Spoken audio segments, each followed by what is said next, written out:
인천장애인교육권연대 김광백 사무국장님과 정교조 인천지구 조수진 정책실장님이 발제해 주실 건데요.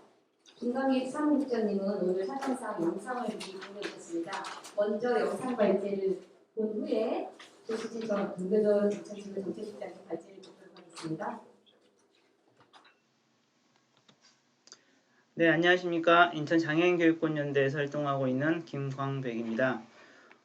도서관교육관 취임 2주년 중간평가에서 함께하게 되어서 영광이고요. 감사하게 생각합니다.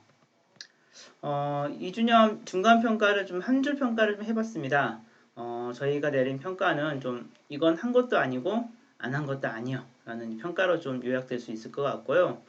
이렇게 약간 뭔가 무엇을 하고 있는 그 공약사항에 대한 추진은 보이긴 한데 정확하게 이건 됐다라고 평가하기는 현장에서는 되게 어렵다라고 생각하는 게 좀 다수인 것 같다라고 생각이 듭니다. 평가의 좀 틀을 좀 간단하게 말씀드릴게요. 특수교육, 장애인 특수교육의 목적은요, 좀 아래와 같습니다. 장애 학생에게 혹은 특수교육이 필요한 어떤 학생들에게 통합된 교육 환경을 제공하는 게 목적입니다. 그리고 장애 정도에 따라서 개인의 차이에 따라서 특성을 고려한 교육을 실시하고요. 이는 이제 더 나아가서는 자아 실현과 사회 통합을 하는데 기여하더라. 이게 특수교육의 목적이더라. 그러면은 우리가 앞으로 장애인 특수교육을 바라보는 데 있어서 이 네 가지의 범주와 그 다음에 목적이 좀 기여해야 한다라고 보면 좋을 것 같습니다. 취임 2주년 취임과 관련해서 평가의 틀은 좀 세 가지로 요약할 수 있는데요. 통합교육의 강화, 그 다음에 의무교육 기회학 보장 및 확대, 그리고 장애인 특수교육 전달체계 강화, 이 세 가지 측면에서 한번 살펴보도록 하겠습니다. 통합교육 강화라는 측면에서 봤었을 때 도서관교육감의 공약사항은 통합교육 지원단 운영과 무장애 학교 공간 조성이에요. 그래서 이 두 가지는 이제 현재는 하고는 있습니다. 하고는 있는데 우리가 무장애 학교 공간 조성을 만들기 위해서 매뉴얼 만들기 위해서 작년 한 해 많은 분들과 같이 노력을 좀 했었거든요. 그래서 이런 것들을 만든 건 긍정적인데 이게 과연 교육청 내에서 통합교육 이념하고 구체적인 실천 전략이 좀 있었을까라고 좀 물어봤었을 때는 좀 불충분하다라는 평가를 좀 내릴 수 있을 것 같아요. 그리고 의무교육 기회 보장 및 확대라는 측면에서 봤었을 때 공약사항은 공립유치원을 확대하겠다라고 해서 이제 2022년까지 유치원 특수학급을 29개 확대하겠다라는 계획들을 밝히고 있고 그다음 지속적인 노력을 하고 있습니다. 그래서 특수학급이 좀 지속적으로 설치되고 있다라는 점에 봤었을 때는 긍정적이긴 하나 장애 유아교육은 법적으로 의무교육입니다. 다른 비장애 학생들은 유치원은 다닐 수도 있고 안 다닐 수도 있지만은 장애 학생들 같은 경우는 유치원은 반드시 다녀야 되는 법적인 의무교육이에요. 그럼에도 불구하고 유치원을 만드는 과정, 유치원 특수학급을 설치하는 과정에서 공간이 없다거나 혹은 설치 계획을 세우는 과정에서도 특수학급이 배제되는 사례들이 되게 많습니다. 그래서 이 부분은 앞으로 교육청에서 반드시 짚고 넘어가야 되는 부분이지 않겠냐라고 생각이 들고요. 또 한 가지 더 말씀드리면은 장애 학생 유치원의 특수학급 설치율이라든가 특수교육 수혜율이 25%밖에 안 돼요. 4명 중에 1명만 특수교육의 어떤 지원을 받고 있고 나머지 3명은 어디서 무엇을 하고 있는지 현재 인천시 교육청은 알지 못하고 있다가 사실 평가입니다. 세 번째, 장애인 특수교육 전달체계 강화라는 측면에서 봤었을 때 인천시 교육청의 이제 도서관교육감의 공약사항은 특수교육 실무원의 증원, 그 다음에 특수교육 지원센터의 재구조와 이렇게 두 가지를 추진을 하고 있습니다. 그래서 앞에 특수교육 실무원 증원은 특수학교가 2018년, 19년 개교했었거든요. 거기에 따라서 증원되는 거기 때문에 공약사항이기보다는 자연스럽게 증원돼야 되는 부분이다라고 보시면 될 것 같고 두 번째 특수교육지원센터 재구조화 이 부분이 좀 핵심일 것 같습니다. 좀 특수교육지원센터 재구조화를 위한 노력 등은 좀 긍정적으로 보여요. 근데 문제는 선언과 노력에만 좀 그치고 있다라고 볼 수 있습니다. 그러니까 노력하겠다만 있지 뭐 어떻게 그리고 어떤 예산을 가지고 어떤 방향성을 가지고 하겠다에 대한 어떤 철학, 목적, 방향성, 신철 전략이 좀 보이지 않고 있고 불충분하고 좀 앞으로는 이런 부분들이 좀 반영되고 좀 고민됐으면 좋겠다라는 말씀을 드립니다. 좀 이후에 과제를 한번 살펴볼게요. 통합교육을 강화시키기 위해서 이후의 과제는 통합교육 이념에 기반한 정책 과제가 추진이 필요하겠다. 그러니까 우리가 이렇게 특수교육이라든가 다른 교육들은 어떤 미래교육이라는 어떤 큰 틀에서 인천시 교육청이 삶이 자라나는 교육과 야한 이념을 어떤 제공을 하잖아요. 방향성들을요. 근데 특수교육 쪽은 여전히 통합교육 이념에 기반하지 않고 그때그때 필요한 것들을 좀 처리하는 수준에 처리하는 수준에서 지금 진행되고 있더라. 그리고 이러다 보니까 구체적인 실천 계획이라든가 일정 물적 변화가 필요함에도 불구하고 이런 것들을 좀 구체적으로 하지 못하더라. 그래서 저희가 볼 때는 특수교육 전문직 구조 변화가 좀 중요하지 않겠냐라고 생각이 들어요. 예를 들면은 이제 인천시 교육청에서 근무하는 장학사님들 같은 경우는 일반 학교를 통해서 통합교육을 열심히 이제 해서 전문직으로 승진하셨는데 이분들이 나중에 관리자로 나가는 곳은 특수학교예요. 그러다 보니까 자연스럽게 특수학교 중심의 장애인 교육, 특수학교 중심의 장애인 교육 전달 체계가 만들어질 수밖에 없고 상대적으로는 통합교육은 좀 소외되거나 아니면은 앞으로 봤었을 때 통합교육이 거민들이 약해질 수밖에 없더라. 이런 구조적인 어떤 문제가 있더라라는 말씀을 드리고 싶습니다. 그리고 동정과 시혜가 아닌 권리에 기반한 접근이 필요하더라. 아까 앞서 유치원 문제 말씀드렸지만은 법적으로 보장되어야 될, 법적으로 지원되어야 될 항목들과 관련해서 좀 인천시 교육청이 좀 앞으로 좀 관심 있게 보고 그것을 기반으로 해서 특수교육이라든가 장애인 교육들이 잘 진행되었으면 좋겠다라는 말씀을 드려요. 그 다음에 의무교육 기회 보장 및 확대라는 측면에서 봤었을 때 장애 영유아 교육 기회 확대를 위한 장기적인 계획이 좀 마련이 필요합니다.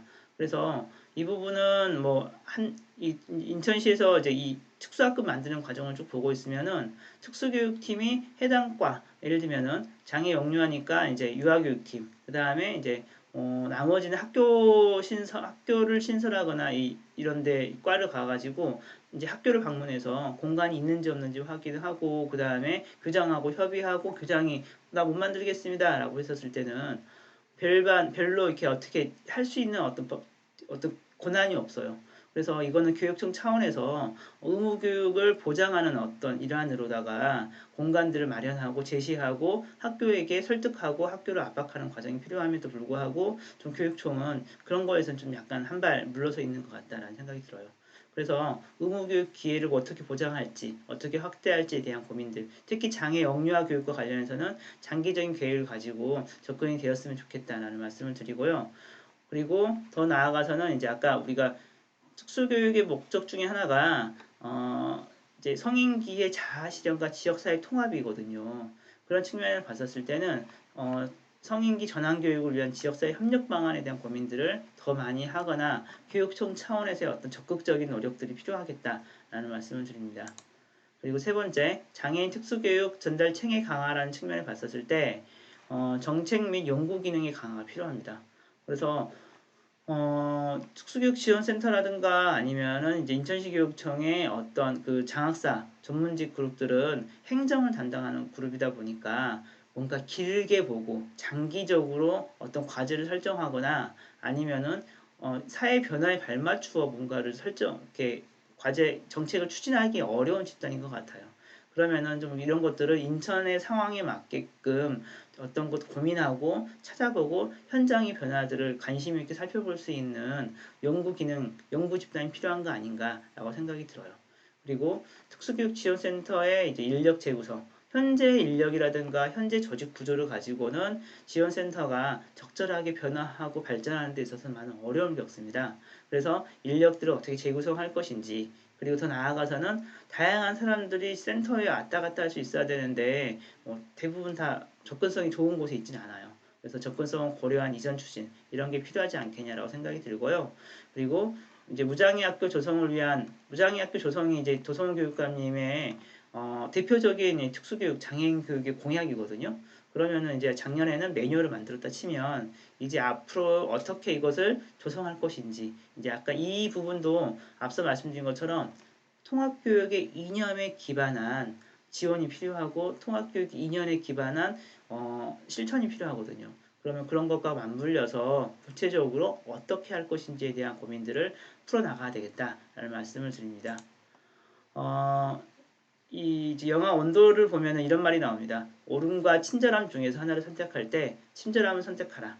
혹시 여기 계신 분들한테 이제 부탁드리고 싶은 것 중에 하나는 장애 학생들과 우리가 어떤 만남의 과정에서 좀 친절함을 좀 많이 가졌으면 좋겠다라는 하나의 이제 당부 말씀 하나 드리고 싶고요. 또 하나는 이제 우리가 장애인의 통합교육, 장애학 특수교육 대상자의 통합교육과 관련해서 고민을 하실 때 이거는 특수교사만의 업무로서만 이해하지 말아주시길 부탁드리는 거고 우리 학교에는 우리 학교의 교실에는 진짜 이게 장애인으로 어떤 이렇게 등록되어 있지 않은 혹은 특수교육 대상자로 분류되지 않은 그리고 더 많이 다양한 학생들이 학교 현장에 자리 잡고 있습니다. 그래서 장애인만 특수교육 대상자만의 문제가 아니라 성적인 어떤 여러 가지 다양한 취향이 다르신 학생들도 있을 거고요. 그 다음에 그 안에서는 공부를 잘하고 못하는 학생들도 있을 거고 그 다음에 정서적인 어떤 어려움을 겪고 있는 학생들도 있을 거예요. 우리는 이제 앞으로 우리가 바라봐야 될 세상은 지금과 혹은 과거와는 많이 다르지 않겠냐라고 모두가 생각하고 계시잖아요. 그렇다고 한다면은 우리에게 익숙한 질서 너머의 세상을 상상하는 게 중요하지 않겠냐라고 생각이 듭니다. 현재 우리가 과거로부터 기반한 것들을 미래에 적용하려고 하면 우리는 우리도 모르는 사이에 선량한 차별주의자가 되고 있지 않겠냐라고 생각합니다. 네, 그럼 바로 이어서 하도록 하겠습니다. 제목은 코로나19 시대 인천 교육 불평등 어떻게 해소할 것인가고요. 저희가 설문조사 진행할 때 인천 교육 불평등이 해소되고 있는가라는 물음을 던졌습니다. 일단 교육 불평등 해소라고 하는 것은 학생들이 가정 환경, 예컨대 소득 수준이나 한부모 가정인 여부, 다문화 등 이런 것들 또는 성적 또는 학교 유형, 예컨대 특목고, 자사고, 일반고, 직업계고 등등 또는 마지막으로 이제 장애, 비장애 여부 등으로 인해서 차별 없이 평등한 교육을 받고 있는지 여부입니다. 아까 첫 번째 결과 분석에서도 보셨듯이 놀랍지 않게 여전히 교사들과 교사가 아닌 이제 주체들, 공무직, 학부모 분들의 인식사가 달랐습니다. 교사의 경우에는 80% 이상이 보통 이상으로 교육 불평등이 해소되고 있다라고 응답을 한 반면에 교육공무직과 학부모들의 경우에는 80% 이상이 보통 이하로 하고 있다라는 답변을 보여준 바 있습니다. 교육 불평등 해소 관련해서 이제 구체적인 영역을 물어봤습니다. 교청이 향후 중점적으로 노력해야 할 부분을 2가지씩만 골라보도록 했고 전체 한 7가지가 있었어요. 구도시인 작은 학교 살리기, 일반고 역량 강화 지원, 특권학교의 일반고 전환. 그중에 이 3가지가 1순위와 2순위, 3순위를 각각 차지했고요. 특히 구도심의 작은 학교 살리기 같은 경우는 무려 45%의 지지를 받았고 일반고 역량 강화도 40.7% 지지, 특권학교의 일반고 전환도 39%의 지지를 받았습니다. 물론 이제 코로나19 상황에서 취약계층 지원제가 중요하게 보장됐기 때문에 4순위에 들어있고요. 무상교육 같은 경우는 교육청이 어느 정도 달성하고 있다고 보아서 좀 후순위에 밀려있는데 다만 방금 김광백 사무국장님께서 말씀하셨는데 장애, 비장애, 통합교육이 중요함에도 불구하고 낮은 순위를 기록한 것을 우리가 무겁게 돌아갈 지점이 아닌가 싶습니다. 일단 먼저 1순위로 꼽아주신 작은 학교 살리기 관련해서 살펴보면요. 사실 구도심의 인구 공동화 현상 때문에 거주민과 학생 수가 줄어들면 작은 학교가 통폐합되는 일이 벌어지곤 합니다. 그런데 학교가 사라지면 구도심에 거주하는 학생들은 먼 곳까지 통학을 하게 돼서 열악한 지역의 학생들의 교육 불평등이 가속화되고 있죠. 근데 이것은 그것만의 문제가 아니라 학교를 거점으로 교육, 돌봄, 문화 행사 등 지역 공동체 연결고리가 형성되고 있는데 이런 구도심의 작은 학교들이 없어진다면 이런 일들에 대한 연계성이 떨어진다는 거죠. 그래서 이런 구도심의 작은 학교를 살리는 것이 굉장히 중요한 과제로 제도되고 있고 특히나 코로나 시기에 대규모 밀집 시설이 학교가 돼서는 안 된다라는 문제의식 등을 반영해서 구도심 학교, 작은 학교 살리기가 굉장히 중요한 과제로 좀 대두되었습니다.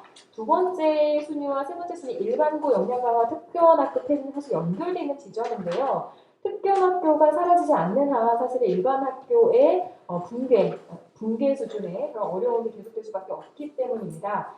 1인당 교육비를 비교해 보면 인천에 총 그 몇 개 학교 중에 인천과학예술영재학교는 1인당 교육비가 2억 9천만 원입니다. 학생 1인당요. 인천과학고 같은 경우 1억 4천이고요.